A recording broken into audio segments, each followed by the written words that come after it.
Okay, great. Well, I'd like to welcome everyone to our presentation today and our workshop with our ServiceNow team. My name is David Singh. I'm with the Customer Service Professional Network, and we're happy to host this event because we know it's something that's super important to all of our clients, and managing knowledge in different different ways as we have different silos in our businesses and how we tackle all of those approaches. We've got people joining from what we can see from a huge range of industries, as well as around the world and in different time zones, which is great, and likely in many places in our lockdown COVID homes. As you hear different things in the backgrounds, if we see kids popping in, that's okay. If dogs are barking, that's okay. We are ready for it. So we've got about 2 hours with this group today. We're going to have lots of time for questions and polls throughout to keep engaged, and really looking forward to having an engaging conversation with everyone. A few just sort of housekeeping notes. Again, everyone will keep on mute. If we start asking some questions using the chat, we'll call on you to ask that question to Lynda. And then there's also opportunities to put your questions directly in the chat as well. We will have throughout some prizes at the end. We want to recognize and support some local businesses. So those, we're going to do a draw at the end for people who have participated in at least 2 of the polls and asked a question or said hello in the chat. So feel free to say hello now. Where are you from? Where you're coming in from? And I noticed a few people that are grateful for some pizza. Pizza is my favorite food. And unfortunately, I forgot to click on the link, but I'm still very thankful for ServiceNow for working to get pizza to everyone. And if you didn't get pizza, we're sorry. And next time we'll have some pizza. So again, we'll have 3 different prizes at the end if you've participated in the poll twice and chatted and made a message in the chat. And the prizes will be $100 gift cards to a local business of your choice. And so we want to be able to help you support local as we go through there. We mentioned on the Q&As, so that's great. So as we get going, I want to make 2 introductions. I'm first going to introduce Paul McKenzie. Paul is the Solution Sales Manager for ServiceNow, who runs the customer and field workflow teams, and really sort of focusing on how do organizations really start to improve their workflows and efficiencies. So with that, I'd like to introduce Paul. Hi, everybody. Thanks, David. And thanks, everybody who joined today for our second knowledge management workshop. How this came about, many of you actually are customers of ServiceNow, and many of you are not. And in some cases, ServiceNow is your customer. But how this came about really is we were engaging with many of our customers, and we realized that regardless of what solutions they were using, whether they're supporting employees, customer service, IT, or field service, knowledge management and those who managed knowledge management in the organizations weren't really getting the love or attention or priority that they should be getting. And a typical case was that knowledge was siloed across many different lines of businesses, in many cases, a lot of politics around it. And also that many did not follow any type of, or know what KCS or knowledge managed service was. As those we engage with look to improve their customer experience around, again, employees and IT and via projects and servicing projects around customer portals or workflows or virtual agents or chatbots. The main thing was what that surface was effective knowledge management was key to driving these projects. So think of it as you stand up a portal. If the correct knowledge and relevant knowledge is there, people will use it. If not, they'll continue calling again. So that was obviously, once failed, now they're trying to get it right. So that's kind of why a lot of people are engaging us. But by you guys taking time to attend this is a sign that knowledge management is an important role in your digital transformation. And obviously the main goal here is by talking about how properly capturing, structuring, improving knowledge will realize benefits and success in some of these projects that you guys are trying to do. So thanks again, David, and please, everyone ask a lot of questions, and please let us know if this was helpful, and hopefully we could do this again some other time. But back to you, David. Thanks, Paul, and again, thanks to the ServiceNow team for our pizza lunch for those who were able to do it, and most importantly for freeing up some time for Lynda to join us. So I'd like to welcome Lynda King, and Lynda and I have had a chance to chat several times as we built the previous workshop and then leading into this one. And You've put it on your slide, Lynda, so I can say that you've had a career for 24 years. So I think it's great that you started knowledge management in grade school, and have worked in progressively more senior roles in larger transformation projects in the knowledge space. A small company called Salesforce, most previously, and or currently with ServiceNow. And most importantly, I think Lynda has the stories and the war wounds, if you will, from building knowledge management programs and working with all of the different politics, the silos, the systems to get there, and has just a ton of great stories to share. And I'm really looking forward to having Lynda lead this. And just to put a human side to Lynda, who's joining us from the middle of the U.S. In the mountains today, but has done a ton of philanthropic work around the world as well. And we're chatting about what happens when COVID's over and we're able to travel again, and looking forward to getting over to India to see a school that she has, a girls' school that she has supported for many years, and seeing the many weddings she's been invited to, and all of that great stuff. So beyond knowledge management, just a great human. And with that, I'd like to turn over to Lynda to lead us through the workshop. Welcome, Lynda. Great. And David, can you hear me? Am I sounding okay? Yeah, it sounds great. Thanks, Lynda. All right. So as David mentioned, our goal of this session today is to make sure that you can benefit from those 24 years of experience, the lessons learned, things that went well, things that didn't go well, in my journey related to knowledge management. So we'll have time for questions. And again, we want it to be interactive. You know, they know that I could talk for days on this, so David's kind of my timekeeper. But I'm super excited to share, you know, some of the things that we've learned. So, just from an agenda perspective, we're going to talk about, you know, why is KM so relevant today. Then we're going to touch on the KM maturity model, and basically, I've used a slide that we built, you know, with the TSIA to understand like where you are and where you aren't, because sometimes, I'm just going to be honest, we're in denial about the fact that we either have a KM program, or we kind of have a KM program, or like we just talk about having a KM program. So this is part of moving us from denial into awareness of like how healthy is our KM program. Then we're going to move in. We're probably not, with the size of group that we have here, we're probably not going to do the small group. We've decided to break, you know, have, you know, breaks with questions and have the whole group be able to answer questions together.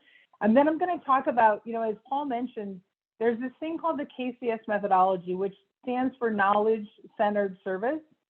And again, this is something I personally have been involved with for 20 years. Like, again, it's like, I must be old if I've done anything for 20 years.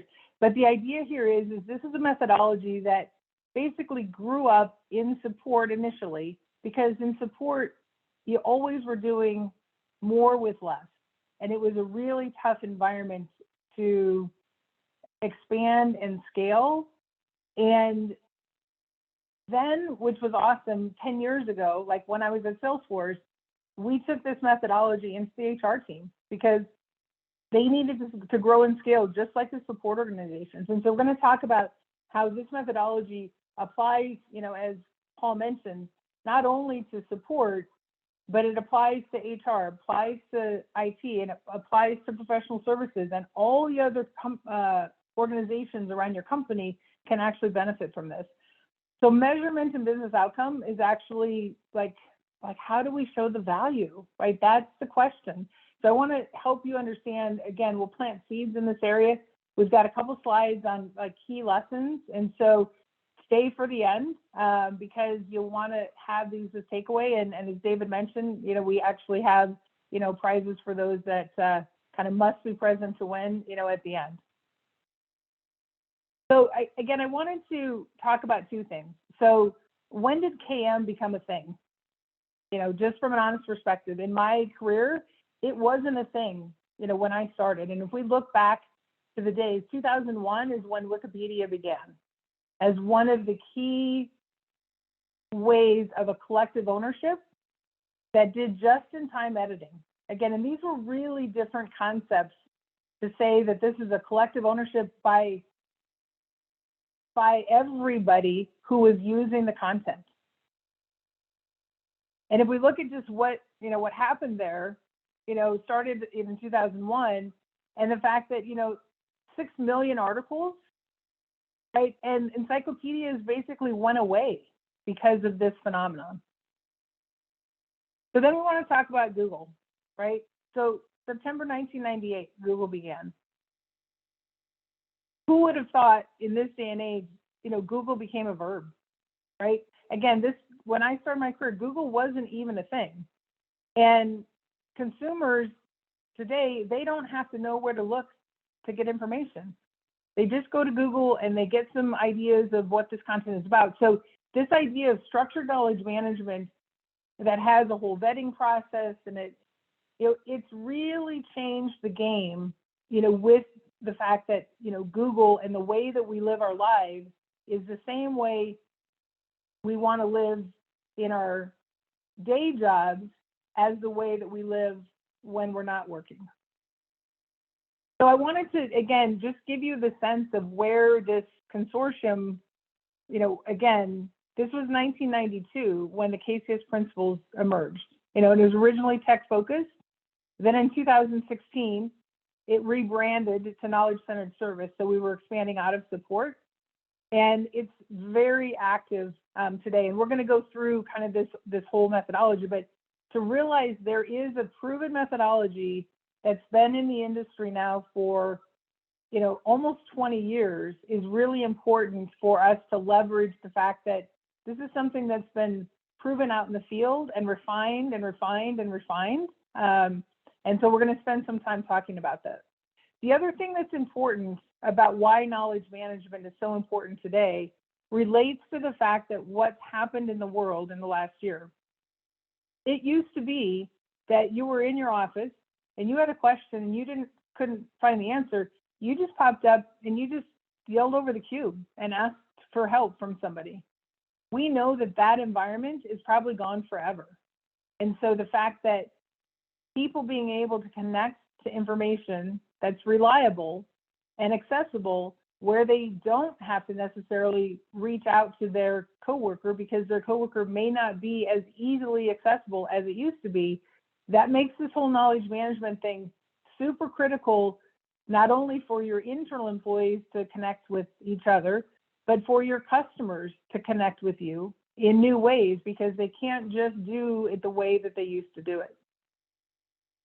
So now we're going to walk into, again, just some of the challenges. And this is kind of the nodding along part of this, is if we look at the story, we're asking the same questions over and over again. And so we're basically resolving the same questions, spending the same amount of effort, and not benefiting the fact that we already saw this before. Another challenge is the fact that the technology often didn't work. And just so back in the day, 1995, I spent my first $1 million on technology.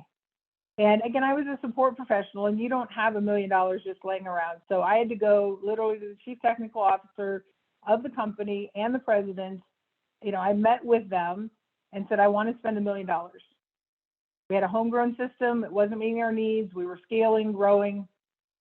They said, okay, you vetted, you're good, we're going to invest. Guess what?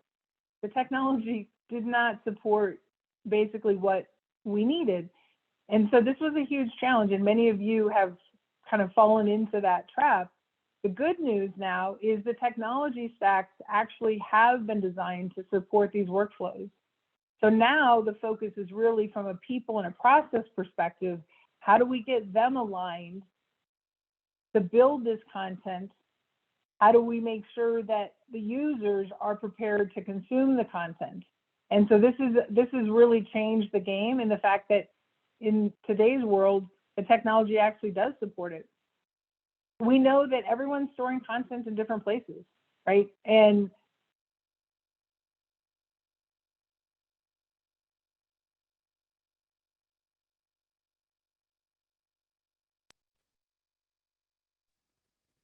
can you guys hear me okay? Yeah, we can hear you now, Lynda. Okay. And then the last point, which is just true is the fact that what you'll hear is the fact that there's never enough time to dedicate to knowledge creation and curation. So in your current model, you're typically saying, okay, we're going to do that on Fridays. We're going to do that every month at the end of the month. And we'll do that later. And the honest truth is later doesn't ever happen. And so the important part here is you cannot count on later because it doesn't happen. So you have to build your knowledge programs within the workflow of delivering the service.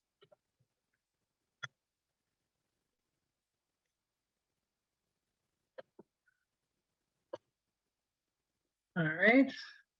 So again, for global companies that are on this call, you know, you're finding the fact that you have people spread all over the world. Your content is in SharePoint, it's in OneNote, it's on local desktops, it's in Slack channels, it's in email, and it's also in people's heads, right? And the hardest part to share, obviously, is when it's in people's heads. And so it's important for you to think about, you know, where the content is existing today. And the other thing that is curious, and again, just a story, relates to, you know, back in the day, you know, having an intranet for your employee base was just like, okay, that's where we put everything.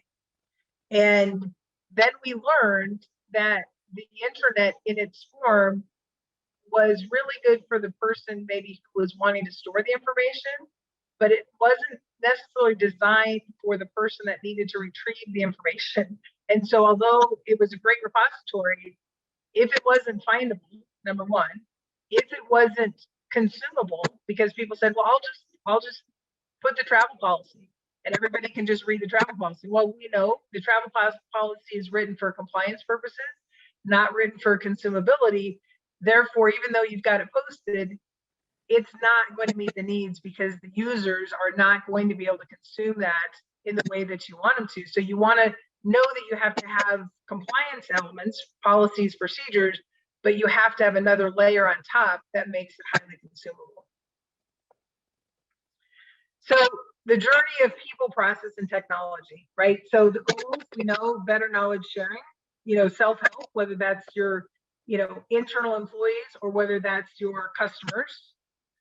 And we know that the next generation, so let's be very clear on the demographics, that, you know, our family members that have grown up with this technology, because I remember like my 5-year-old, who is now 29, you know, so 25 years ago, you know, I remember him saying, well, why don't you just Google it, Mom? And I'm just like, excuse me, my 5-year-old is telling me. Now they are our stakeholders today, both our employees and our customers. So they aren't going to want to pick up the phone to use traditional methods. They're going to expect that they can find things easily.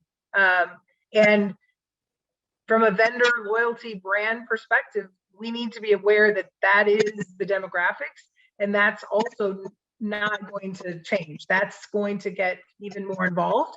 And we have to pay attention to the fact that they also don't want to read. And again, we'll just be honest about that. So in your strategies with knowledge management, you need a video strategy. And so even a short written, you know, email that you would have expected they will consume, they probably won't. And so a lot of important things have to be netted out into a 2-minute video that piques their interest long enough to actually read, you know, the 2-page memo that you want them to know. So again, it's part of your strategy. Make sure that video, you know, is in the picture. We know that we need to speed up the new hire learning curve. And especially, you know, those of us that have hired employees, you know, of course, all of us have in this, you know, pandemic. Like I have 5 people on my team that I've never met before. They've never met anybody in the organization. So my ability to onboard them relied a lot on our knowledge management practices.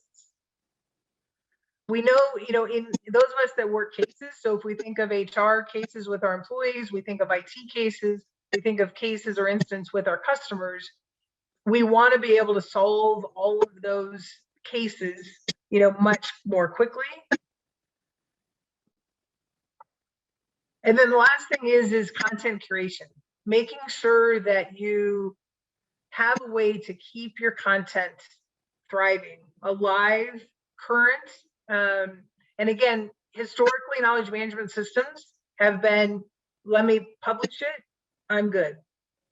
Which we know as fast as policies and procedures are changing, our products are changing, we need to make sure that our content, stays current. So we're just going to do a quick poll question, and we'll give you what. So when thinking about why invest, what is the most important thing in your organization? So this is a multiple choice. So better knowledge sharing, speed up new hire learning curve, faster case resolution, or improved content curation, or other.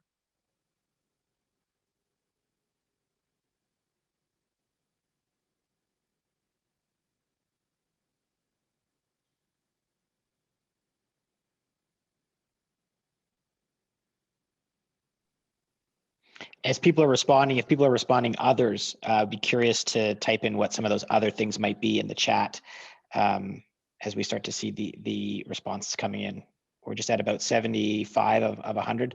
Give it a few more seconds. Yeah, and it's interesting, and we can see, those, top three, are almost, self-help is the driver. The learning curve is super important, and that, faster case resolution is absolutely critical.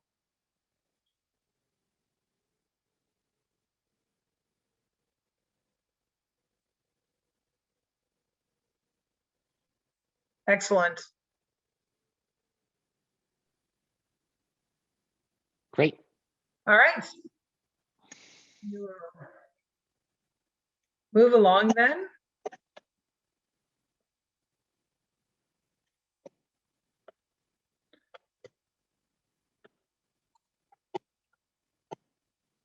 All right, so now I want to just, again, paint a picture of a knowledge ecosystem. So showing that knowledge is actually feeding so many other elements, in your business. And again, some of this you're thinking, well, I don't know if that applies to me, but just be patient, with me to be like, yeah, I never thought about having an internal community. Or I never thought about, do we need to have a virtual agent chat, in this location or that location? So this is really to kind of be thinking about your current environment and how knowledge could show up, in this ecosystem. So typically, you've got knowledge and you've got a customer or an employee that wants to find content, right? So it could be portals, right? Thinking about, do I have a mobile strategy? Can my employees or can my customers consume this information on a mobile device? Do I have a virtual agent, right, where this content can be served up? And then, Adobe Engagement Manager just means from a portal perspective, you may have a www site where your main portal is. So how are you engaging with that main, brand, if you will, that's showing up, on the internet with your portal? And do you need to interface with that? And of course, the search engine optimization, meaning that if your content needs to be visible, is it showing up in Google? How is your social media strategy going? And are you using social media to bring visibility to some of your key, knowledge assets? Then you want to think about your agents, or, your HR specialist, your IT specialist, whatever that is, right? And they also need to engage with this knowledge base, and being aware that there's often an external facing portion of the knowledge element, and there's an internal facing. And often today, you'll have two different knowledge bases for that. You'll have an internal IT knowledge base. You're like, well, we can't share any of this outside. But what I want you to think about in a strategy, that it's actually possibly better to have a knowledge base that can go at a field level security that says, let me have a field in my knowledge base that's for my internal privacy of my own department. Like, let's say for IT, we don't share this with our end users, but our IT people all need to know about this. And then let me have a field for my end users. And so when you're going into your content curation, you're not having to go into two different knowledge bases to try and keep all of that aligned. if something changes, from a tool or technology or process perspective, you've got that all together, and it just makes for the maintenance and curation a lot easier.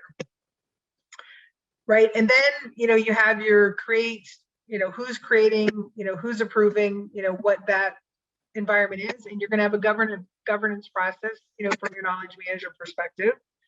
And then, as I mentioned, knowledge feeds community, right? And so this community could be an external community where it's crowdsourced content, where people are asking questions, other people in the community are answering. And again, an example of this, with the COVID situation is the fact that, typically healthcare environments wouldn't have supported a community environment, except for in the COVID world, they don't know the answers to, some of their patients that are in this long haul syndrome of like, we've never seen this before. And so to have a community where people can talk to each other about what strategies they're using to actually help themselves. Again, it wasn't a use case that would have been normal maybe before COVID, but we're seeing that these self-help groups, and we see them on Facebook, that's a logical place that people are going, hey, I'm going to go there and get some information because my medical professional doesn't have a clue of like what's really happening in this world until it becomes, okay, now we have 6 months or a year of experience. Now we know what happens.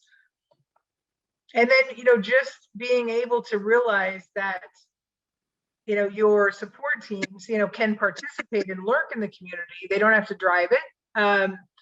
And you can also take questions in the community and push to support. So for example, in our community, we took a kind of an interesting approach that said, if you don't get an answer in the community to your question in the first, and we tried it 24 hours and 48 hours, basically 2 different ways, let me ask you if you want to push this question into support, because we saw that they didn't get an answer on the community. We're, lurking into that experience, and then letting the end user decide if they wanted a case to be opened up. And they're like, well, that's really strange. I mean, that's pretty cool that the vendor. So when we surveyed our users, they're like, this was a delight moment.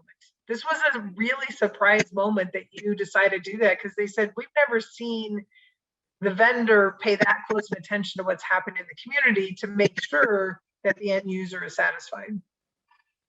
So again, just wanting you to have the lay of the land, from an ecosystem. And then obviously you have the governance and moderation for community. And again, just to show in the middle, you have various content sources that you need to think about. And so one of the things that's important, and in the lessons learned, we'll talk about this, is your search strategy is absolutely critical. It used to be, again, you had multiple different repositories, and maybe search was applied to each one of those repositories, which made it really difficult for your users. So in this case, having, whether it's your product documentation or your policy information, your portal, different microsites, incorporating, SharePoint files, your learning management, your community, like all into your search strategy, where you're basically doing a unified index of what we call disparate repositories, because these all live in different neighborhoods. All right, so this is the kind of the where are you story. This is moving us from maybe denial into awareness. So this first phase, and we call it the recognition phase, think about it as like, yeah, like our process, we don't have a formal process. Everyone just got Post-it notes hanging around, and it's really decentralized and nobody owns it. And so just be thinking about, okay, in what parts of my business is that really true, that we don't have anything, really organized? Then, this is where we don't have a unified search strategy. Then the next phase, the term instantiation, which is a little bit, too fancy, but this idea is where you actually have processes established for knowledge is being captured, it's being published, it's being maintained, and there's a search strategy that says, I have a portal, so my employees or my users can go to this portal, and it brings in assets from multiple different repositories to satisfy this requirement. So then the next phase is really, kind of the value realization phase, where it expands beyond support, because typically knowledge management strategies has been just required, to thrive and survive and support. But now it expands out to CAM. It was really interesting when I was at Salesforce, and they're like, you did fantastic in support, but we need you to build an employee portal now, and we need to bring all those same principles that you learned in support. I had 55 organizations, different departments around my company at the time. And that's a lot of, I call it herding cats, because you have to get every one of those organizations, all aligned to understand that at the end goal, the employee doesn't care who the department is. They just want to have easy access to the information, right? And so the other part in this next phase of realization is the fact that you are paying attention to how does knowledge directly impact things like, first contact resolution, cost per instance or case, your employee sat. And so the idea that knowledge, we realize, is a key feed to those elements. So again, think about, how you're managing it in your environments. And then if we look in the strategic phase, it moves to, you have expanded this where your customers are actually involved in your knowledge creation and maintenance, right? So an example of that would be if you harvest content from your community, meaning a customer could make a post, or they could see a post and they could say, this needs to be included in the knowledge base, and they could recommend that content to be included in your knowledge base. Or the idea that you have a good closed loop process around feedback from your customer, that the customers know that, if I see something that's not right, I'm going to flag it because I know this vendor is paying attention and is going to do something about that feedback. So that's, again, just for you guys to be thinking about, where are you? And you can see, there's 4, boxes on the far left. What is my corporate culture around knowledge? What is my people strategy around knowledge? What is my process strategy around knowledge? And then my technology strategy around knowledge. So now we're going to do a quick poll, again, just to have you be thinking about your environment of, where do you think you are? Are you in that recognition phase where it's pretty unstructured and you don't have a unified search strategy? Or are you in the strategic phase where knowledge is end to end and everybody knows that you're going to have to keep your knowledge current? Everybody's got to use it. And so, yeah. That's great. Lynda, as we're getting some polls coming in. This is great. I think the last 2 slides are super powerful, but just a quick technical thing. Are you able to go back to your original audio source? I know you sort of got booted off a little bit just to help with that. But just as you're doing that, I think the last 2 slides to me are just super powerful. That this framework and the ecosystem slide are just great ways for people at all levels of the organization, whether you're an A or all the way through to D. And we have a good mix of folks as they're responding in of where they're at.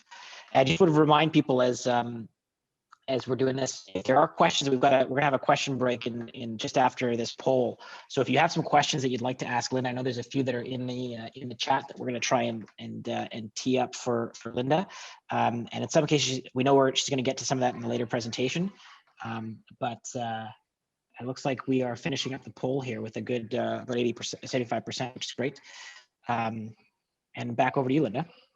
All right, great. Let me just get dialed in. So. Okay, great. I'll let you keep doing that. We gotta love this technology when we can poll. So. Yeah.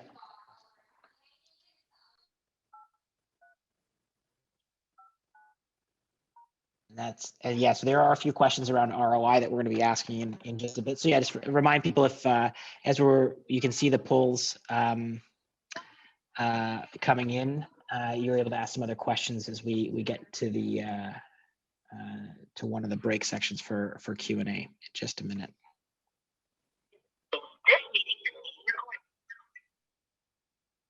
All right, I should be back. Is the audio better? Yeah, that's great. Thanks, Lynda.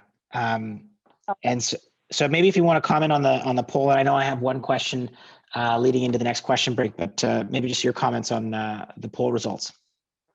Yeah, and actually I had to click off the poll, so if you could just give me the summary of what the poll Yeah, was. so we've got in the recognition phase, we've got 30%, installation phase 30%, value realization 26%, and then 15% are in the strategic phase. Okay, and I think the important part of that is just to realize that this is a journey, meaning that you're never done. And what you'll learn is you'll make good progress. And like in some of your business units, maybe your HR team, is moved to value realization because we're really paying attention to the employee experience. And then some business event will happen, maybe like COVID, and everything changes. And you're just like, okay, we're just in survival mode. We can't pay attention to that. And you'll realize that you actually, move back a rung, and that's okay. It's just a matter of to pay attention and like every quarter be asking yourself, did we move it forward or did we move ourselves backwards, right? And key elements are related to search. So again, me being a business owner, I happen to work for a vendor, but one of the things that we had to do from a vendor perspective is we had to realize that if we wanted to be able to support this whole unified index concept, not just know about searching for assets that are declared and defined in a ServiceNow instance. If we need to know, what's happening in YouTube, and we need to know what's happening in SharePoint, and then we need to invest in technology. So one of the things we did, again, the year ago, October, is we bought some search technology that was a leader in the unified index, because we could see that in our business, we could not satisfy this new requirement that we see is so critical now in our CSM, in our HR, in our IT, because content is not ever going to be all in one location. There's going to be business needs that you're going to have it sprinkled in different neighborhoods. So you need to make sure that you have a tool. So as you're looking at your strategy, and sometimes the search piece is nobody's talking about that, but you need to make sure that you are talking about that and asking those questions of like, so IT and HR need to get together because we're serving the same users, and often they have different systems because of confidentiality, for HIPAA, for PII security. Things that happen in HR can't be shared with even IT admins, and so you have to have a really kind of tall gate between those systems. They may not be separate physical systems, but there needs to be a very tall line that protects, let's say, employee confidential information. But your knowledge bases, actually, again, the end user, your employee does not care. So I think it's important. I love the fact that we were kind of honest about the fact that, wow, we're really in just the first phase. And then being able to assess, even if you picked just your 3 business units, where are we in HR? Do we have a portal? Do we have a mobile app? Are we portal first, meaning that we always expect that people will consume information on the portal. So everything we send out has a link to a knowledge article. So it's not like everything we send out is a long email, and we expect everybody to keep those emails to remember what happened. And so that's a key way for you to see, oh, we actually, send out the attachment and all the detail in the email. We don't have a leave behind that stays current in a knowledge base. So just assess yourself in each one of those. How am I with my customers? How am I, with my employees, right? And be thinking about, those, strategies. All right, so let's right now maybe address a couple of the questions that we've got in the chat. Yeah, so there was one that was a little earlier that was just I had sort of written down, was around this concept of that given knowledge is siloed, and you sort of you keyed in on it a little bit about herding cats at different points. You've got marketing and HR and customer support and IT. Is how would you get started to go down that route? And then there's another question coming out. I'm just going to ask you both questions here, saying can end users propose desired content for knowledge as well? So it's like now you've got sort of how do you start and what happens if end users want to sort of share content? And so those are sort of questions to start off.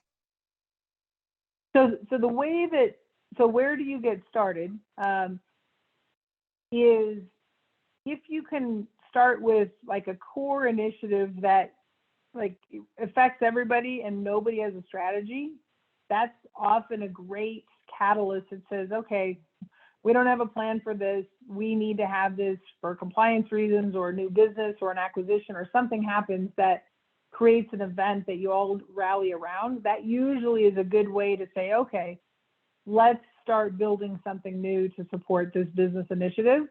And you want to, like I said, when I had 55 departments at Salesforce, how did I navigate and how did I herd those cats? Is I did an assessment of each of those, basically a readiness assessment of each of those departments that said, do they already have content? Is their content curated? Meaning, do they have a plan as to how they keep their content curated? And, you know, are they ready to adapt to some new technology? And so we basically did a readiness assessment, and then that's how we ordered who got to go first. So the people that already had content and already were committed to maintaining their content, they were the ones that I put at the front of the line because I knew that they would adopt and adapt to, you know, any technology bumps in the road that we had. They would be resilient. And so that's, you know, definitely a way to pay attention. And then again, from an end user perspective, whether it's your customer or whether it's your employee, one of the strategies is to put a question, you know, on your portal that says, did you find what you were looking for? Yes or no? If the answer is no, then specifically ask them to state what they were looking for. And that's your first way to know that you have content gaps, that because you may have the content, but it's not findable. So it really doesn't matter if you have it because they couldn't find it. So that's a way for you to get either your customers or your end users giving you actionable feedback on how you can improve their experience. All right, great. Anything else, Dave? There's a question around, there's a question around, I just want to call it out because I know you're going to get to it later on, but about ROI of a KM system and dollars saved or productivity increase. So we're going to get to that later on. So I just wanted to address that now, but let's carry on. Okay, awesome.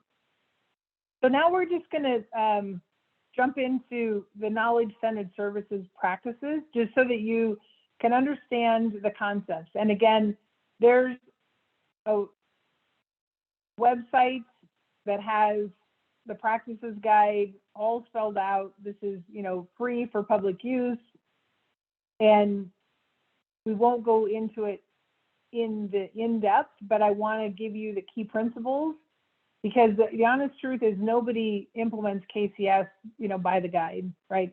These are what we have found to be successful, but when you're just starting out, you're like, yeah, that's great, but like I can't do that, right? But I want to talk about some of the key elements related to the KCS. So we're going to do, again, another poll just quickly here to understand, you know, what is your familiarity, because that will help me, like if you've never heard about it, right? I'm brand new to KCS, that's great. I'll spend more time, or if you're very familiar, that just helps me know how much detail to share. And you guys are great with polls, I love this. Especially when we have such a big group, you know, to know where we are and how to make sure that this is most valuable. Great.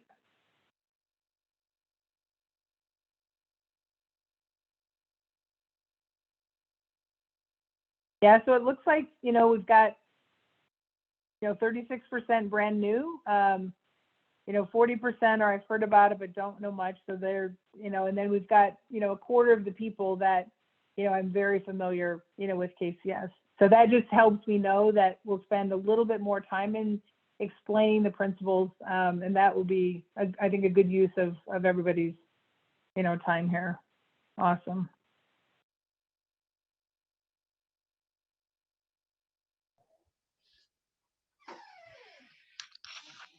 All right.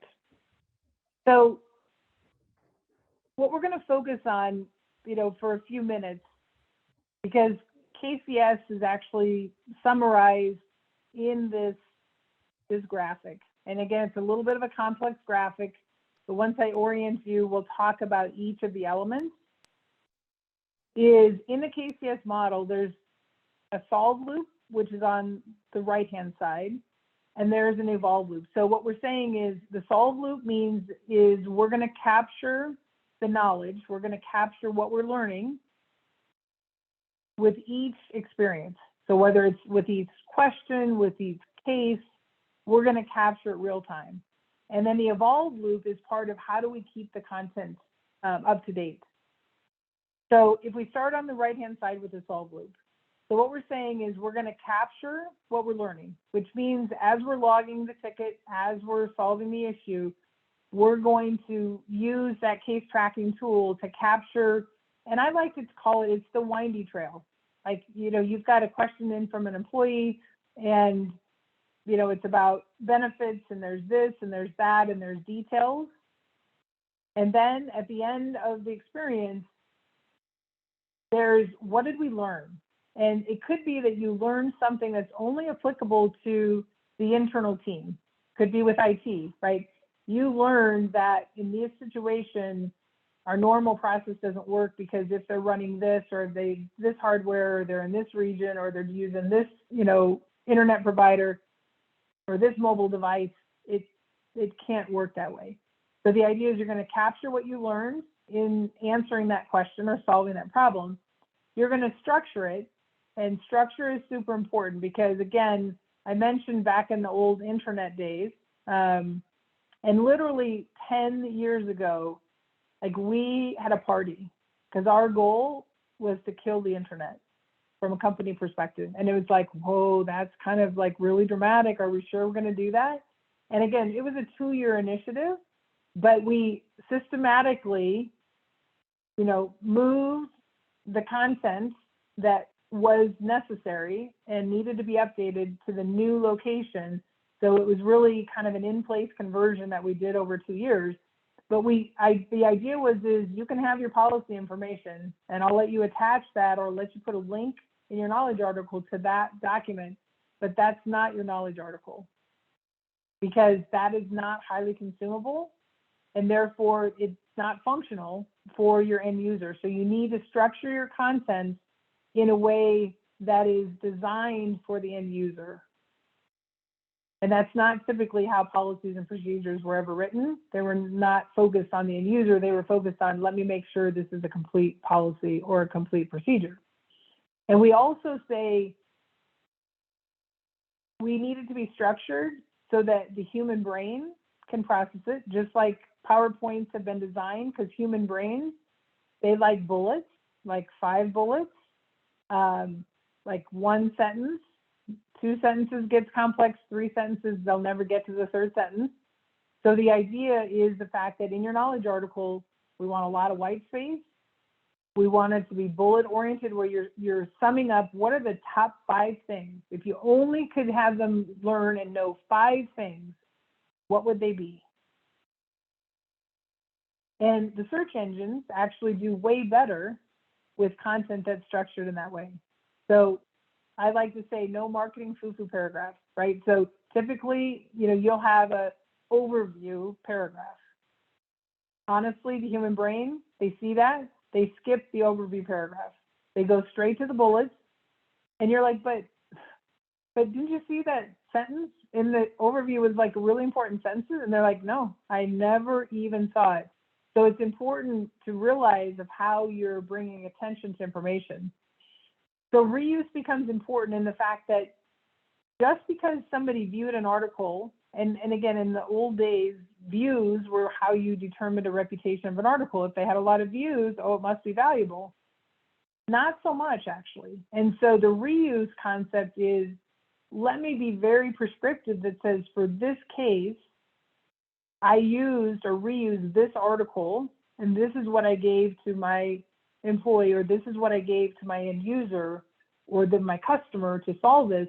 And then that really helps your reputation of that article to say, no, look, these are the articles that are actually solving most of the questions.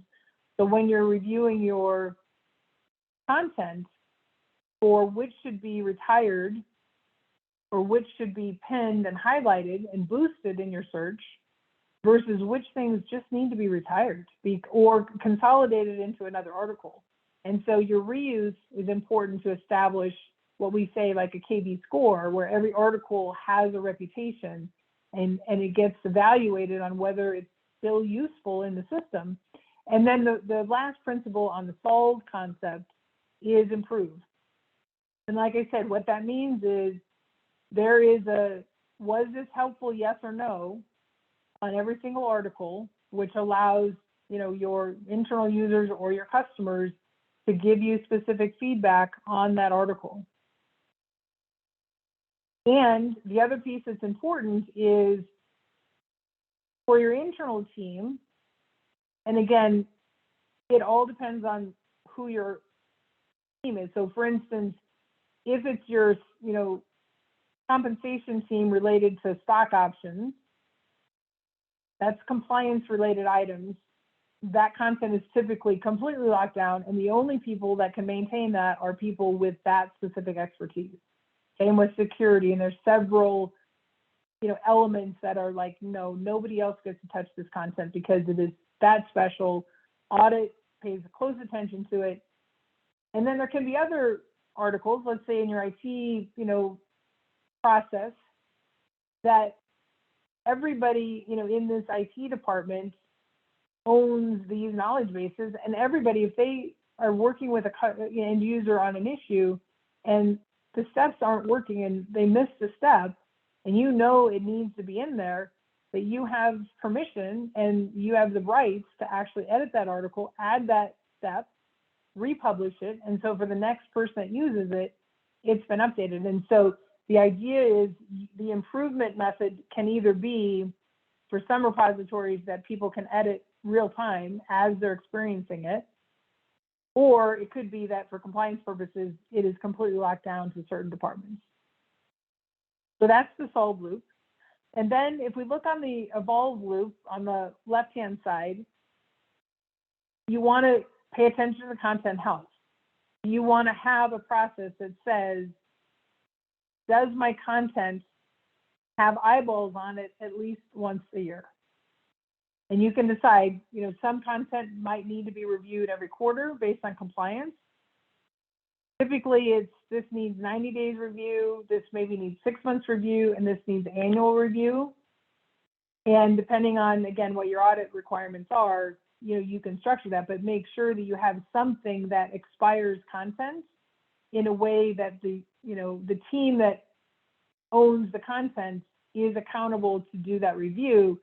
And you typically don't do it at an author level, so different tools allow you to say, expire the content, send a note to the author, they need to update this content within 90 days or 30 days or 90 days, or it gets retired.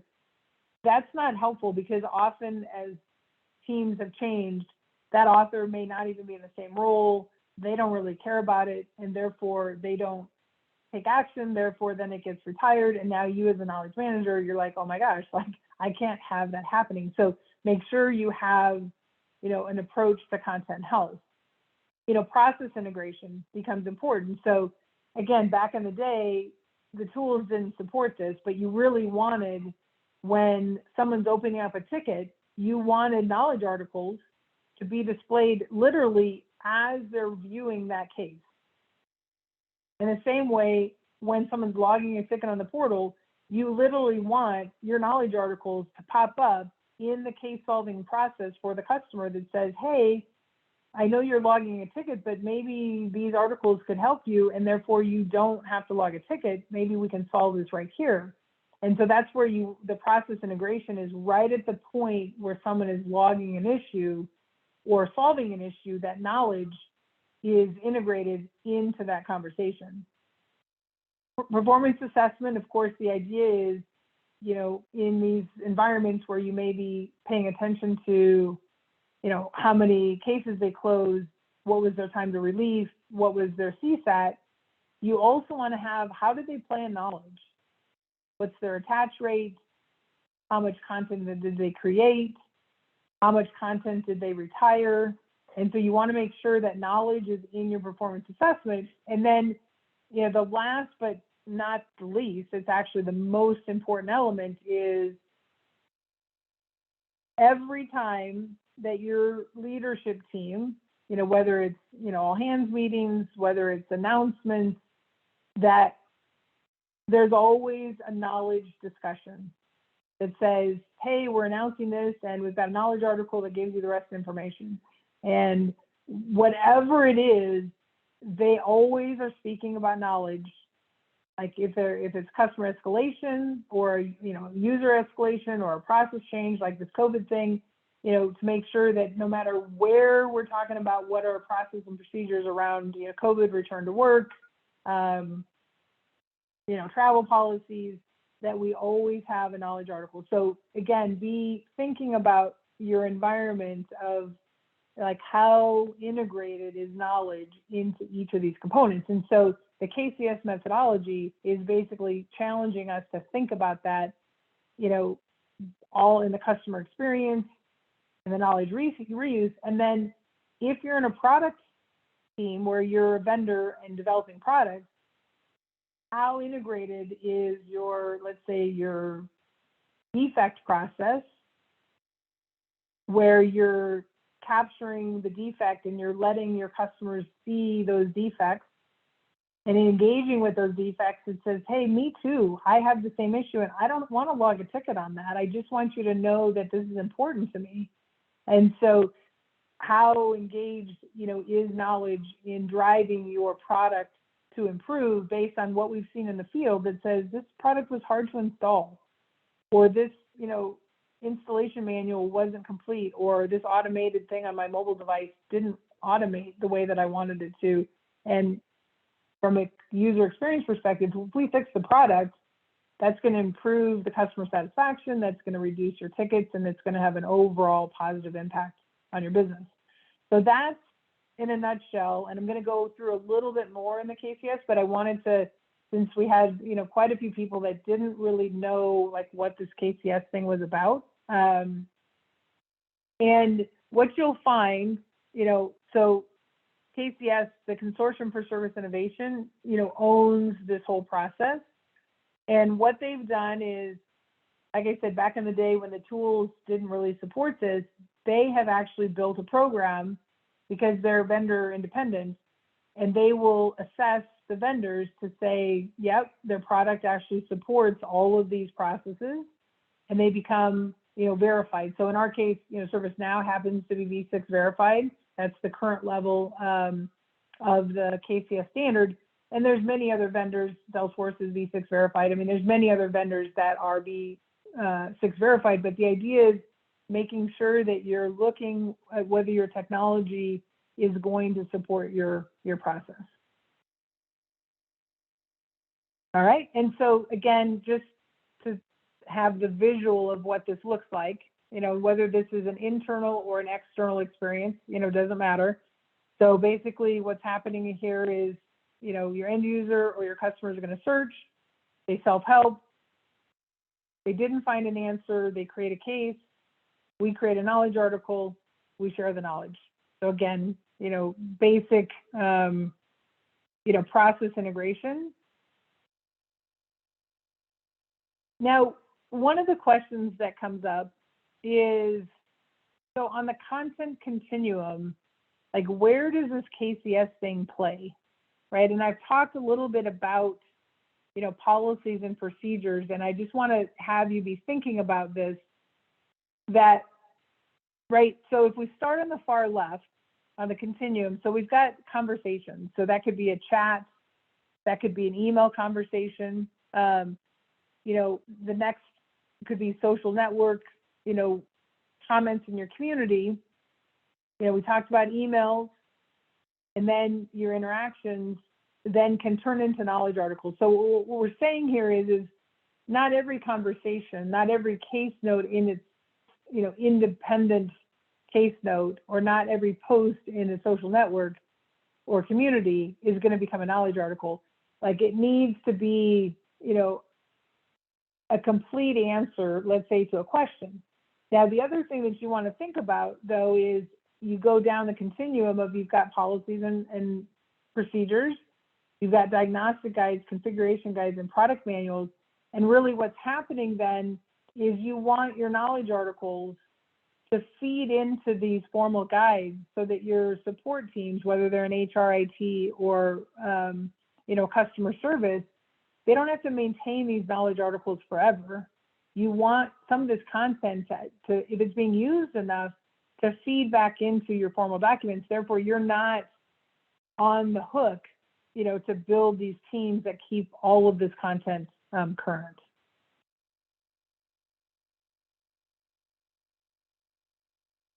All right. So I just wanted to, you know, give you some key resources as kind of leave behind. So within the website, basically there is a short KCS core concepts document. Then there's the KCS adoption guide, which is 86 pages.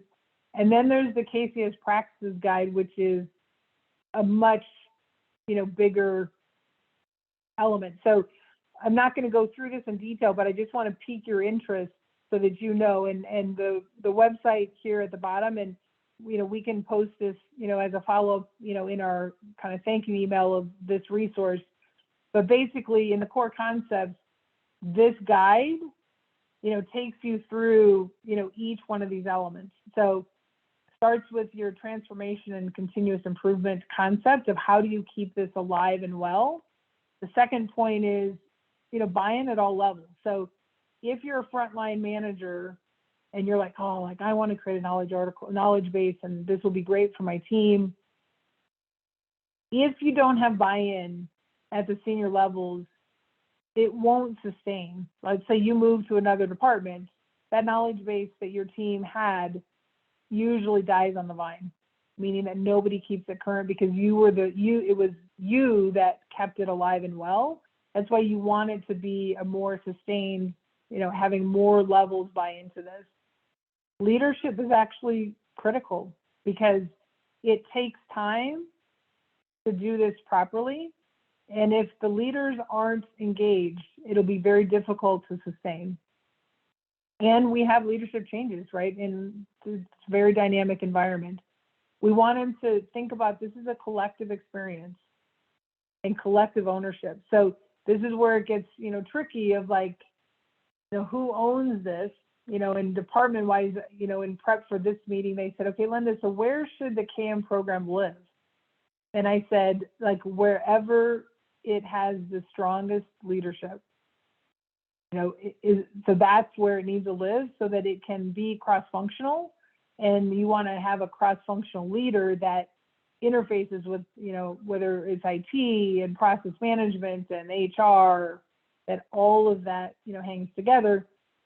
And point number 6 is another core concept is seek to understand before seeking to solve.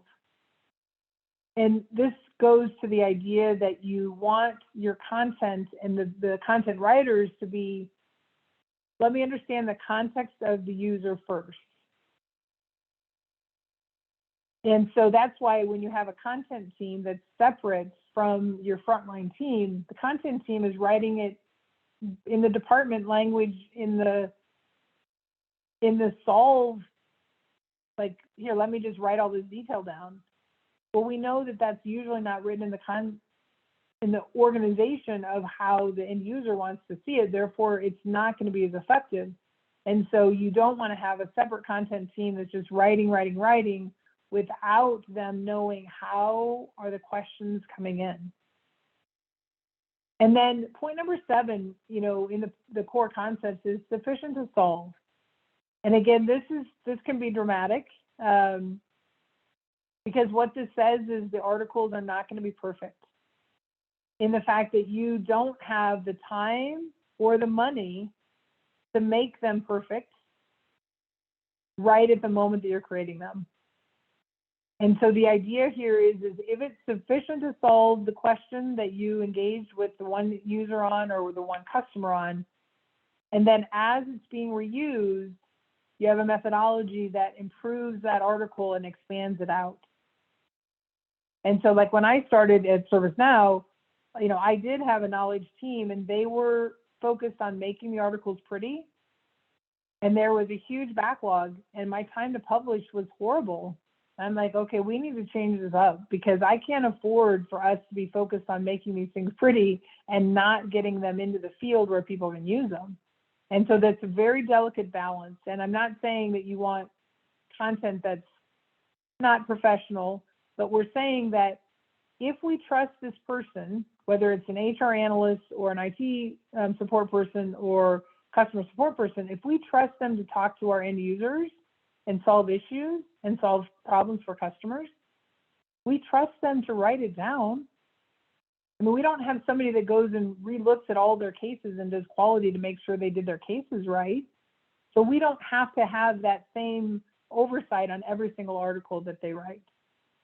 And then, like I mentioned, knowledge integration at every one of these touch points. We're going to talk about coaching in a little bit, but this idea that change management is super important, and having coaches who are not outside the organization, but literally inside the team, helping champion this change becomes critical. So we use the term coaches. You can think of change agents, but that's what we're talking about with coaching. And then assessing value is super important to make sure that you're going to continue to invest.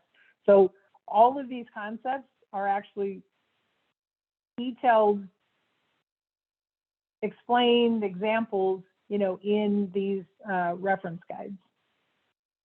So now we're going to, jump in again to another QA point in the program, and just see what questions have come up before we. The chat has been active, which is great. And so I'm going to go back up to Nisha had a question around, in order to improve the search capability of articles across different federated KB tools to enhance self-help tools and knowledge management, what is the best strategy, with an example, we've got lots of examples, to take in the world of natural language processing? Well, and this is where, from a search perspective, you want, because you will not have the same taxonomy across these disparate repositories. And so fundamentally, you just have to know that in your filtering capability, you have to design your solution so that you can use what taxonomy exists to allow users to filter, but you need to make sure that your search engine, has an NLU capability and machine learning, that it learns, that it knows that it's not just you using the old search technology, which was, keyword based, that consistently every time you use this term, it gives these results based on the click patterns. What you need to be able to have it is learn that says, oh, when the customer says, this, they always click on this. Let me boost that one to the top of, and so you want to make sure that it learns based on the user behavior. And so that's the key. So you kind of think that you need to have it all organized and have the taxonomy all figured out up front. Actually, you just need to have a search engine that can learn based on the user experience, because the users are going to be able to click and tell you whether that was something interesting related to that. So, this is like a whole, separate workshop for us to talk about. But you need to have the analytics. So for example, we just went live with this new search engine that I mentioned, February 5th. Like, I needed metrics to understand what's happening. Now in our new environment, I'm having an 85% click-through in the search session, which compared to my old search, we weren't anywhere near that. We saw that we had a lot more search sessions. We did not meet the 85% click, meaning somebody found something to click into. And then you also want to look at average click rank. So if your user is having to click, let's say anything lower than 5, And we know that the Google has trained us that says you don't ever go to page 2, like you don't. You're going to refine your search, and you need to realize that that's what your team is going to do. So even if your great result is on page 2, nobody's ever going to find it. So if you see your average click rank is 11 for this important search term, you've got to pin something. You've got to do something to move that up into the top 5 search results. And it's tricky. Let's say in our world, when you're indexing something like community, where you have questions and answers and conversation, you can't tell like which one of those nuggets is even important.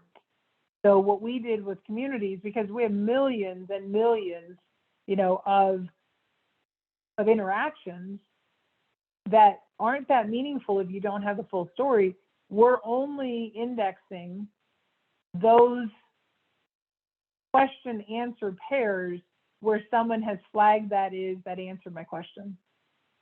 Because if you aren't careful, you'll totally flood all your results with community, and that's of course not what you want. So you need to really understand your different repositories to decide which repository gets priority.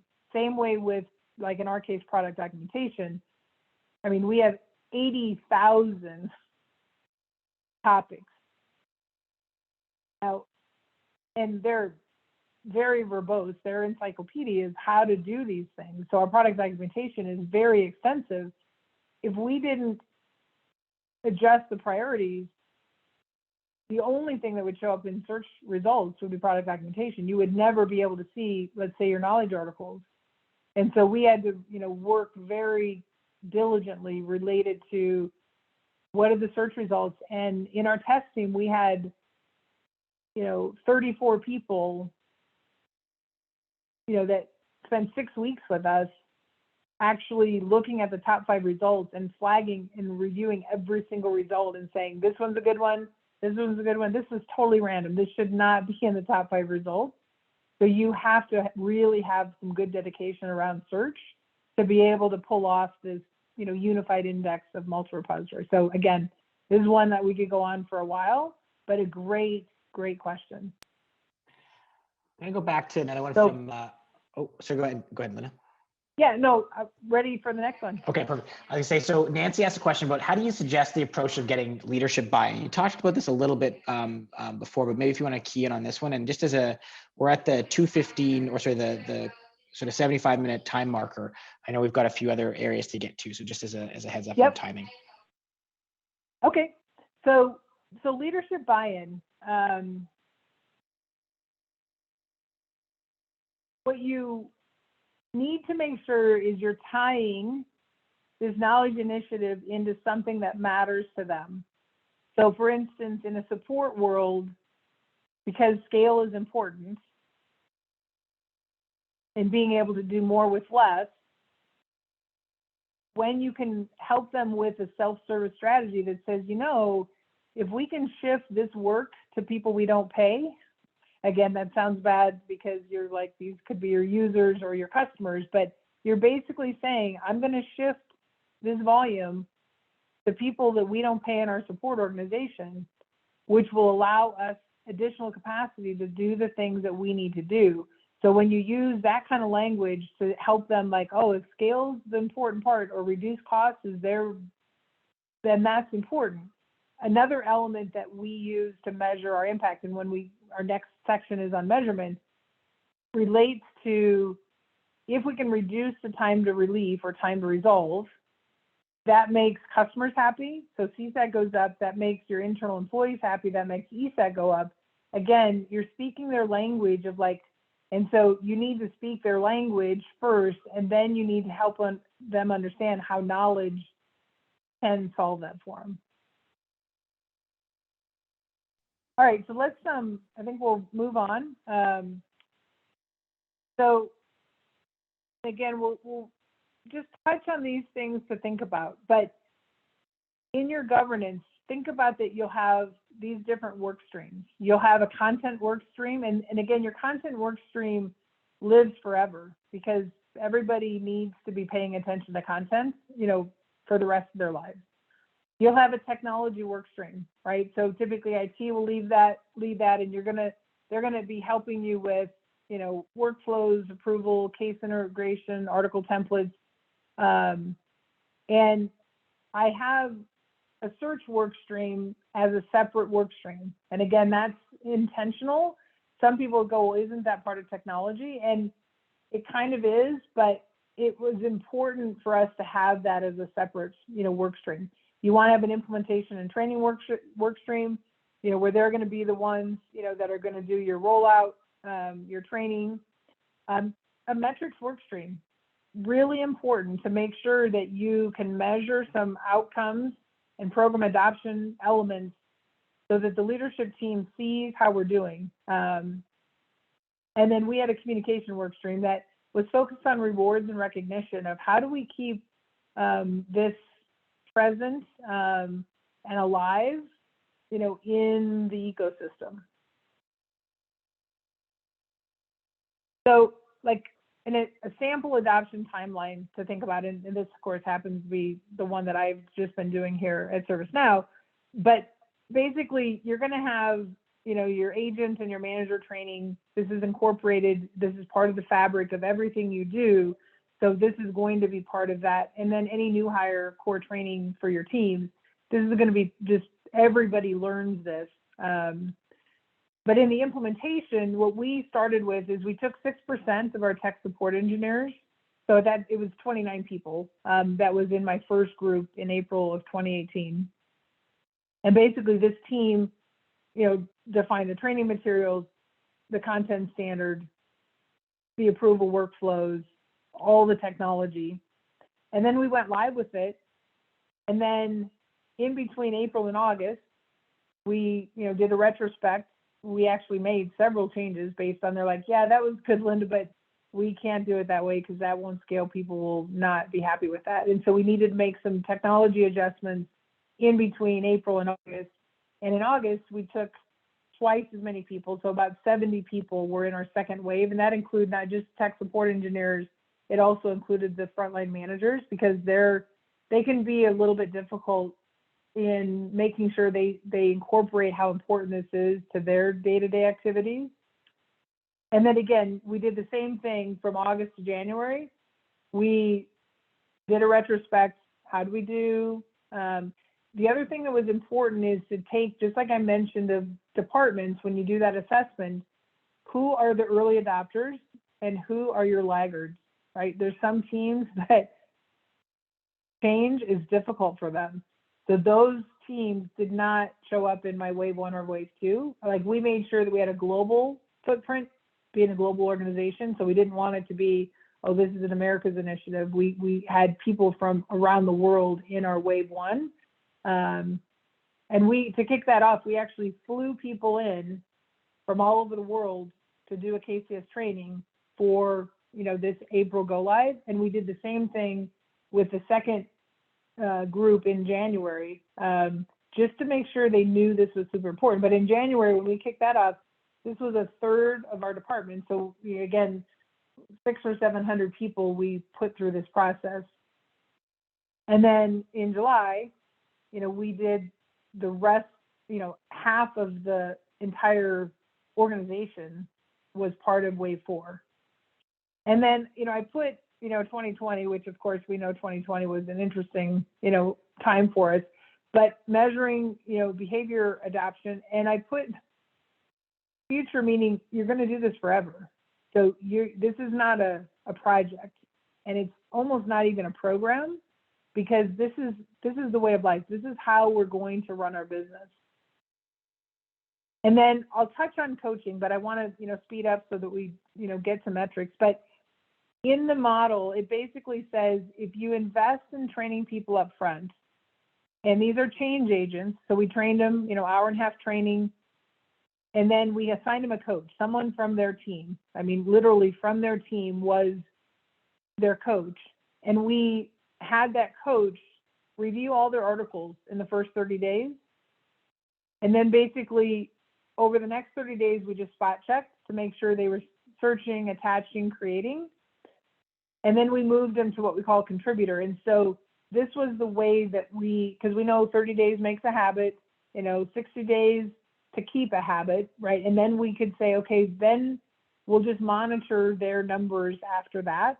But these change agents or coaches, you know, what we call them, super critical to your program, because they're going to be in your daily stand-ups, they're going to be in your team meetings, they're going to be the ones that are going to be talking about this knowledge thing in every conversation. So they are the ones that actually keep your program alive.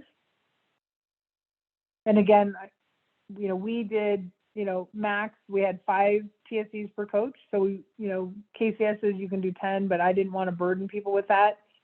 They train. So they're in, if you think about skill versus will, they're involved in building the skill.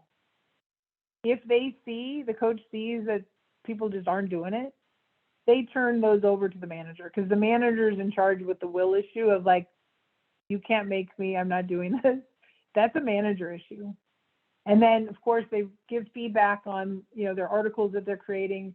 You know, they scheduled one-on-ones, you know, they attend our, you know, our coach meetings. And so these, I mean, these are the people that actually, you know, make this whole system, you know, thrive. So now I'm going to, sorry to jump in there. go Just a ahead. question around selection and training of the coaches. I'm not sure if you could double click on that. Yeah. So what's interesting is you already kind of know who these people are, because they are the go-to within the team. So they're the ones that want to be the mentor for the new hires. They're the ones that, you know, when somebody has a tough issue that needs help in solving it, they're the ones that people go to. And they've already established their position as a go-to person on the team. Sometimes the managers get confused because they don't realize who are their internal, you know, change agents. So if, let's say, they recommend the coach, because you typically ask the manager to recommend the coach, and like I would always screen them. And if they're like not a people person and they don't know how to be very graceful or tactful, and I had one of these folks, and again, fabulous, you know, she's still 35 years, she's working in the same role that she was, you know, literally 25 years ago. When I put her in a coaching role in the first, she ripped the articles to shreds, meaning that the person basically said, I'm never writing another article. Like, I am scarred for life. And again, this woman, she's fabulous, and she wanted it to be right, but she was a perfectionist, and she did not understand that she was scarring my humans.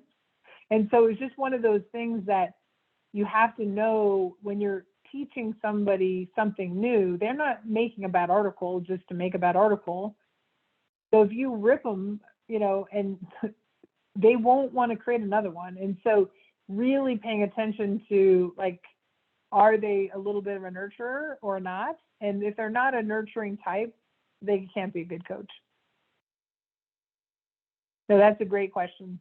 All right, so let's move into measurement. So, and again, I'm going to go through this at a high level, and we'll be sending this deck out so you'll have some of this, you know, to look at in the past. So there's a lot of examples in here. But when I talk to my SVP, we look at case growth. So in our world, and again, these are just our numbers, you know, just imagine what these numbers are, but these are material. So when you consider in a quarter, we're handling, you know, 61,000 cases in a quarter. So 13%, you know, year over year growth in cases.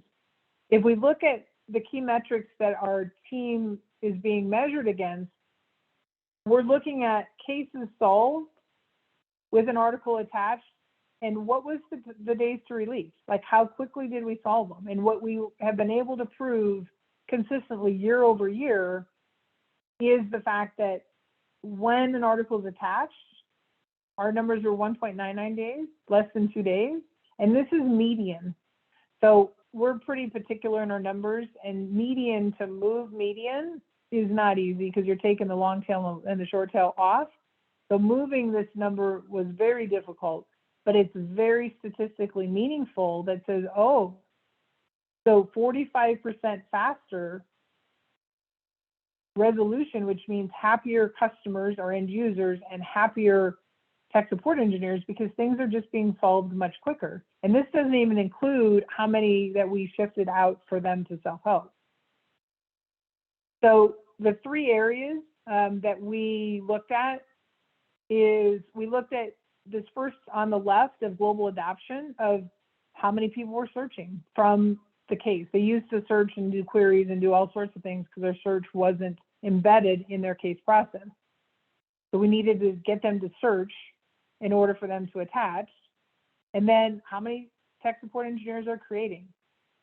We did the fourth one, number of articles created. We monitored it, but we did not set any goals. And when we get to lessons learned, do not set goals on number of articles to create, because I can tell you, you'll ruin your knowledge base, within 2 months if you're not careful with that. Then in the middle, we did, regional progress metrics about attach rates. And again, looking at how many articles are created. And we basically just showed them basically red and green. How did they do compared to last month, last quarter? So either they're moving forward or they're regressing, and keeping it visible for them.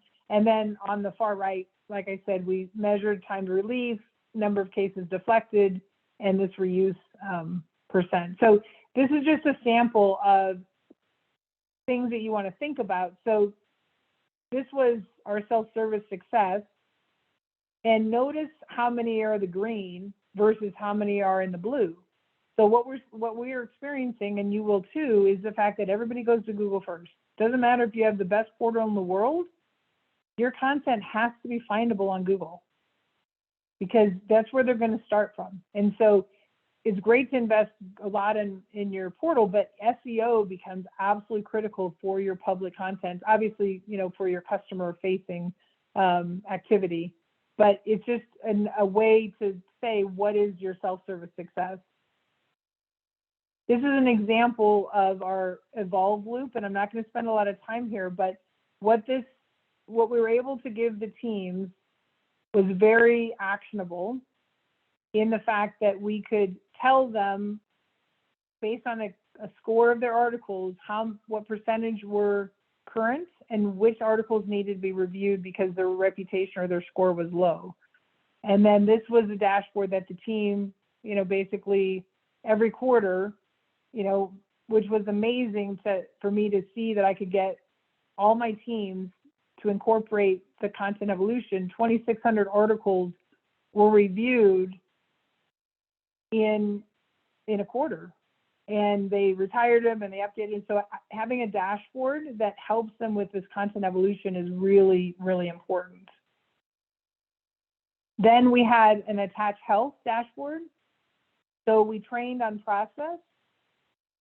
And for instance, you can see in the far right, our first reason where there's an exception is if they're attaching after close, which was, are they just gaming?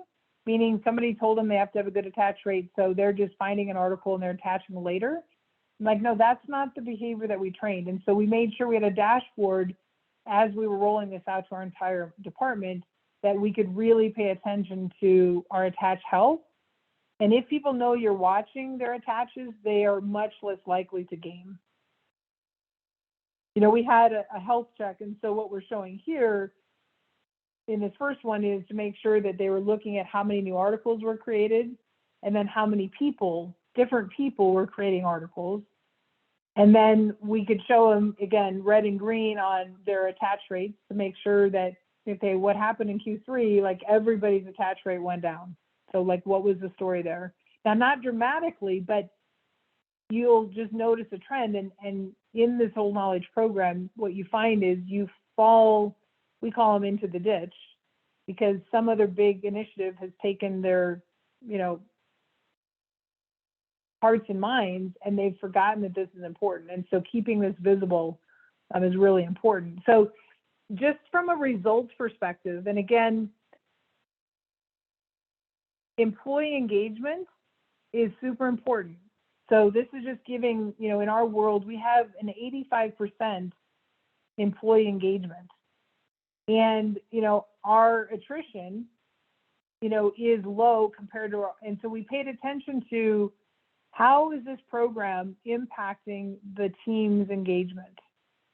overall. And we use this, and these are kind of the benchmarks of things that we paid attention to of what does our CSAT look like? And again, we went from 9.1 to 9.17, which was material. Our SLA percent and our cost per revenue, actually went down. So these are, the benchmarks that our leadership team, challenges on is to make sure that we were a contributing factor, to our results. So and this is kind of back to where we started.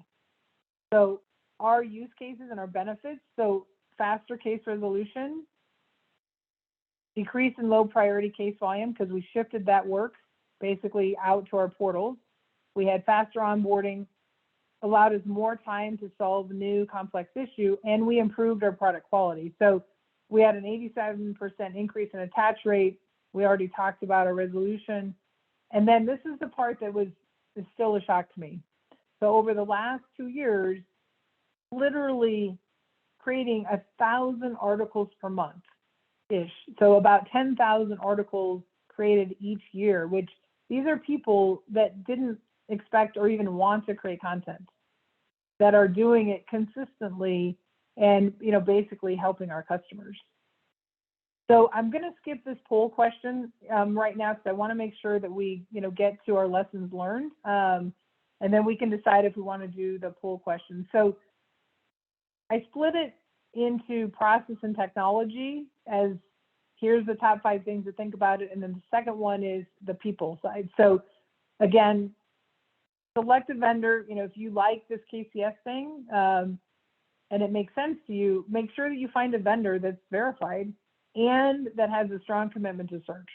Because all the content in the world, if you don't have a good search, it's not going to work. We talked about be careful what you measure. Do not set goals on activities. Like we need to create, and again, in 2 previous organizations, I had one leader that said I have to have 100% attach rate, Lynda. That's my goal. And so then we had an article that you attach when you don't have to attach an article. And then, of course, that was the article that was used the most. Well, then we had to audit the people that were using that article because we knew that they were just gaming the system. And so that created all sorts of bad behavior. And then I had, I was working for the president of the company. And he's like, I'm going to set quarterly goals, Lynda, and every director, their team has to create 100 articles. And so, we had X number of teams. And I said, Mark, that's a bad idea. And this was before Salesforce. And of course, every director delivered that. But you can imagine it was the last 2 weeks of the quarter and people were just randomly creating stuff, not of value, not related to anything that was going on. And again, within 2 quarters, we'd completely garbaged the knowledge base. So that's an example. Number 3, invest in data scientists, which again, this is new for all of us.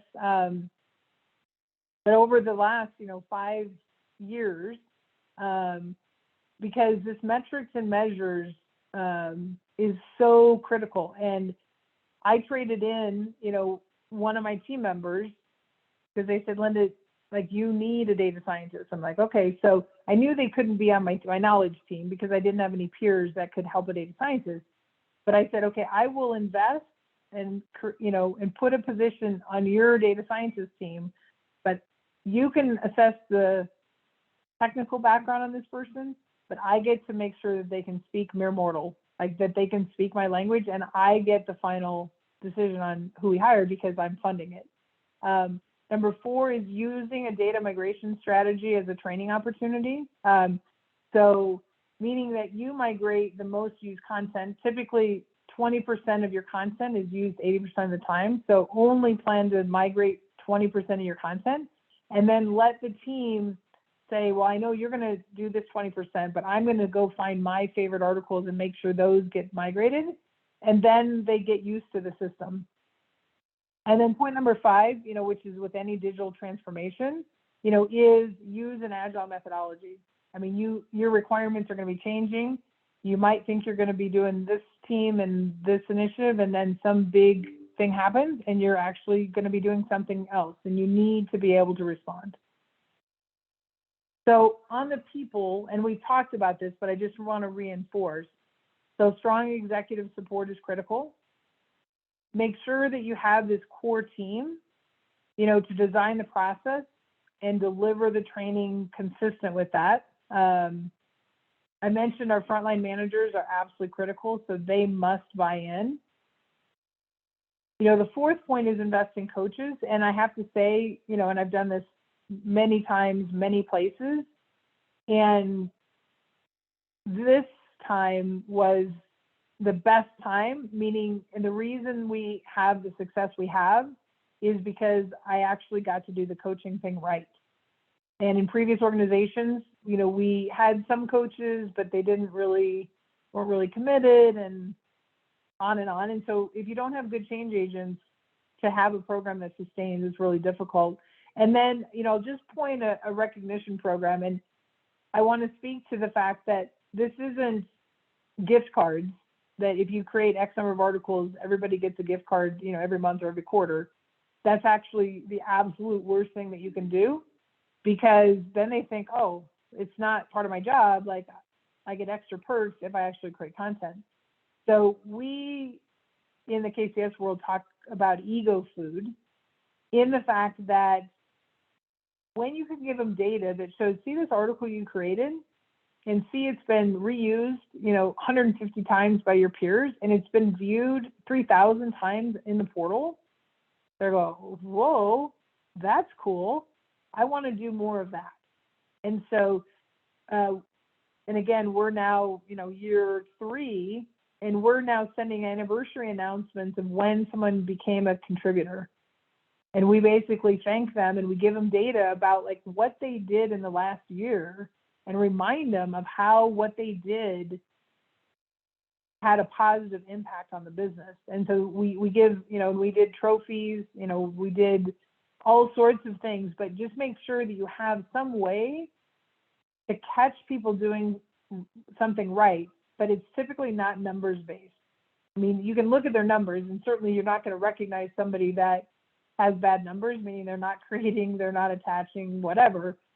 But the idea is the numbers don't tell the whole story, because they may be helping everybody else on the team do well, and their numbers aren't as good as the rest of the team, but they're investing in the team, and you want to make sure that you're recognizing that one that's investing in the team. All right, so we wanted to make sure that we, managed our time well. So David, what questions do we have? Well done. Well, I can tell you, you've got some ego food in the chat. Some fans of yours, as you start to look at that. So we can read the chat later on, but that's great. Well, I'm going to jump back to it was a question around, and I'm trying to find it who asked it, but it was essentially saying, how do you do some of these things when you have a small team? You're talking about larger teams in some cases. Are there things that you would call out for people who are having smaller teams? Well, so, like I said, from a scale perspective, although, we had like 700, we started with 29, so if you have 70, you can start with 3 or 5, right? So it isn't, it's a matter of getting a core group or a couple, if you have a smaller team, that totally get what you're trying to do, and then figure out, do it well and get them excited, and then they will spread it to the next thing. So what you want to make sure is that you have success early on and people get excited about it, so that then people, and what we had is they're like, well, I want some of that, Lynda. Like, I heard that went really well. Like, how can we play in this? And so you want to have teams wanting to opt in, because they know that this is, really important. And once, like, when I was at Salesforce, when we were doing, the employee rollout, and we created an app called Concierge, and we were able to have, like, our entire salespeople use that to sell in their sales cycle with their customers, because they had it on their phone, and they're like, this is the best. Like, I can just show them just on my app. If I have a question on HR, like I just go to my mobile phone, I just search and I have this. And so you want to have a way for everybody to get excited and see value in this. And so it isn't a matter of like how big the team is, it's how much, success you can come up with so that other people want a piece of it. Because if you try and force them, they won't work. I mean, and they like, where their content is and they like the way they're doing it. Okay, fine.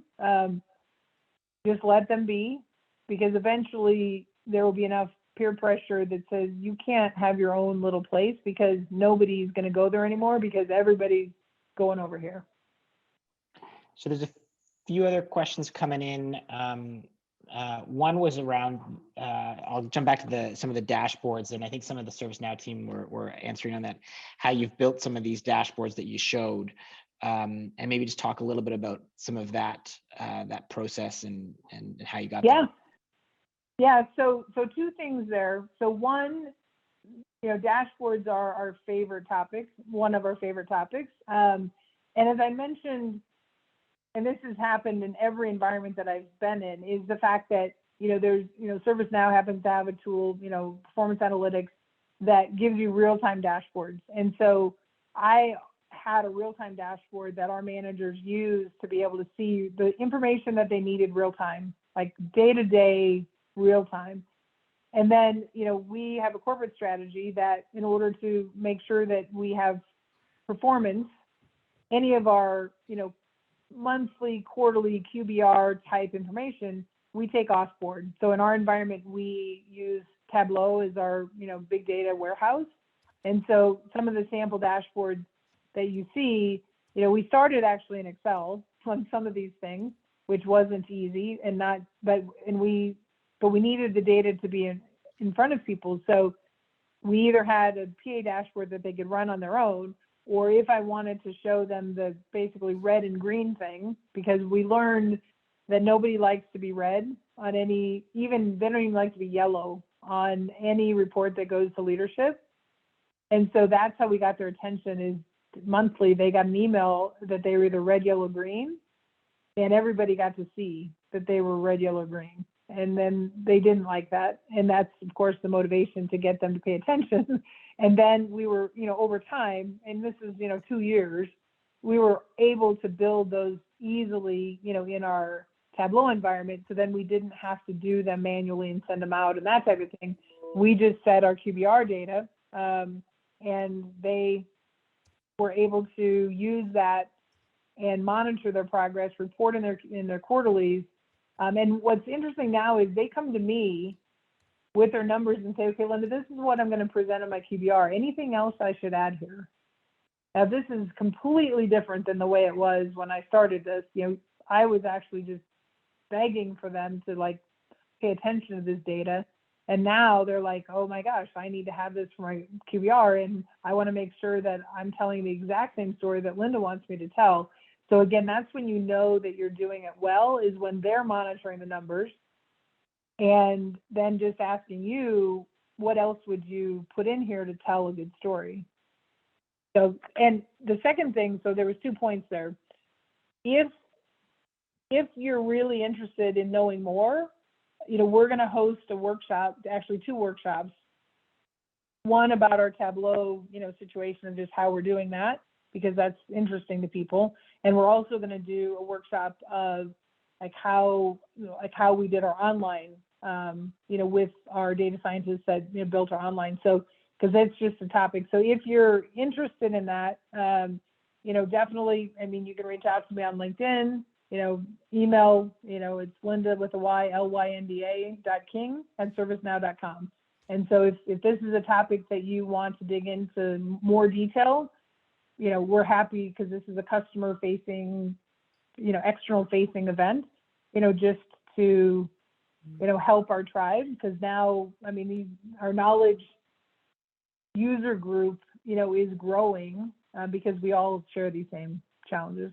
So yeah, that's just a little bit of plug. We'll probably do one in the next month and then one in June, on this whole metrics thing.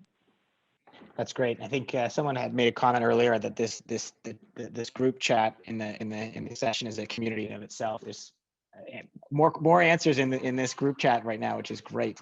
There's a few Right? power responders, which we appreciate. I'm going to go to Ariel's question and see if I can find. So I know you talked about the attach rate of an article, but how do you track the accuracy of KB articles being attached to INC? And how can we make sure that they are attaching to the correct articles? So this is a tricky one. I'm just going to say, so being able to prove that the article that they attached was the best article, to solve this problem. So, and again, in the KCS practices guide, you'll hear about a role, which we didn't talk about here, but it's a KDE, which is the knowledge domain expert. And so you really need a KDE to do some sampling. Again, the machine can't really tell you whether this was the right article. So what you'll do is you'll do a sampling of attaches by individuals to see, like who's gaming. Now, what we do show is in our dashboard top articles that people are using to attach. And so we did find some gaming, like for instance, people would attach the article of this is how we support customizations. And I'm like, I'm sorry, that's not how you solve this issue. You basically, did some, good consulting with the customer of the fact they have a customization, but you didn't solve it with this article. That article is more of an administrative article that you can send to the customer, but I don't want you to attach it. And so we had to, and then we had another one. This is how you submit a product enhancement in our idea portal. I'm like, again, you didn't solve their issue. You basically said our product doesn't do that. And so you can't attach the article that this is how we submit an enhancement.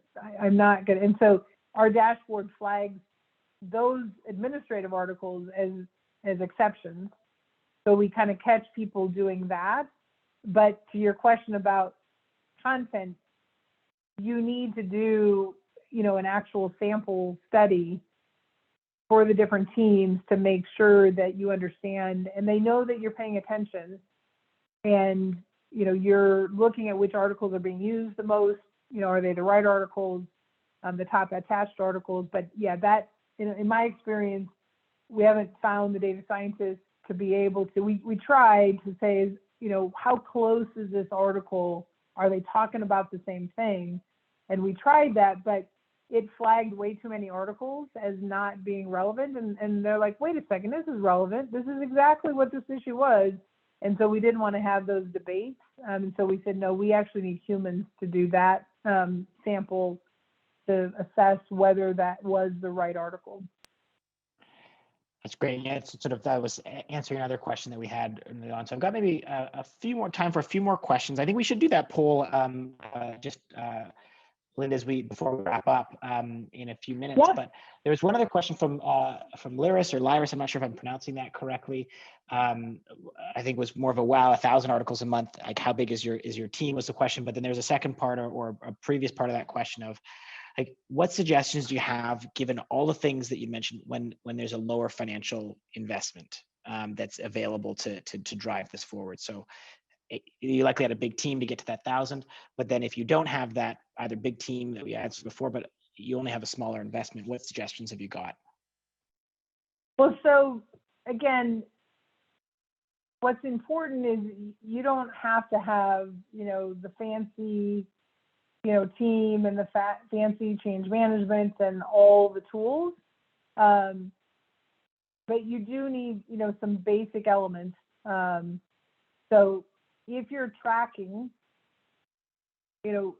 cases in some digital way, you want to be able to create and have knowledge available to them related to the case they're working on. Now, they can go search in SharePoint or go search somewhere else, but this, search,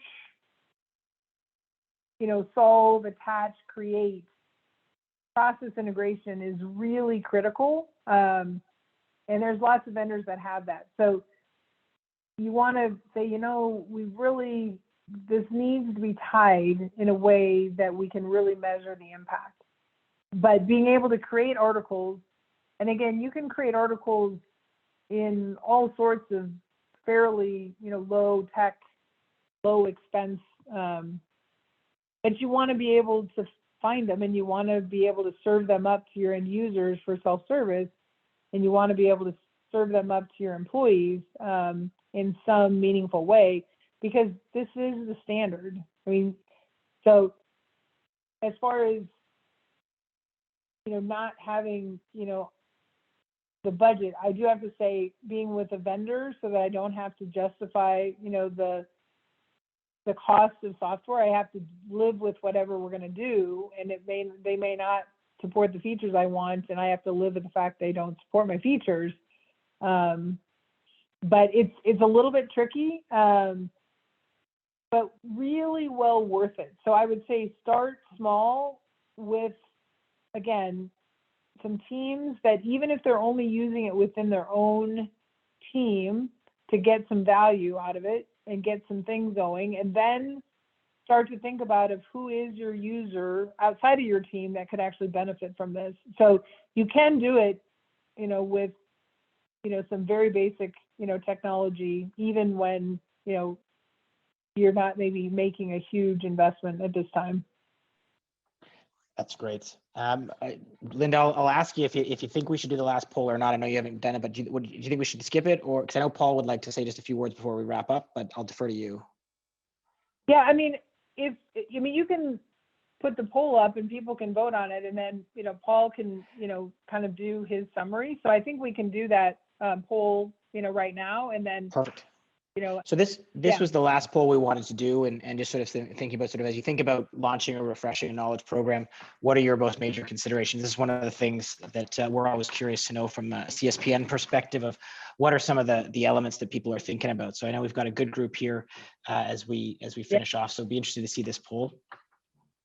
Yeah, and these are kind of, what are your obstacles? What are your barriers? Because this just kind of makes sense. And so if you could do it, like, you would, but like, what is getting in your way? So yeah, excellent. Great feedback here. And so as we finish off this poll and people can see it, this is great. So just letting everyone.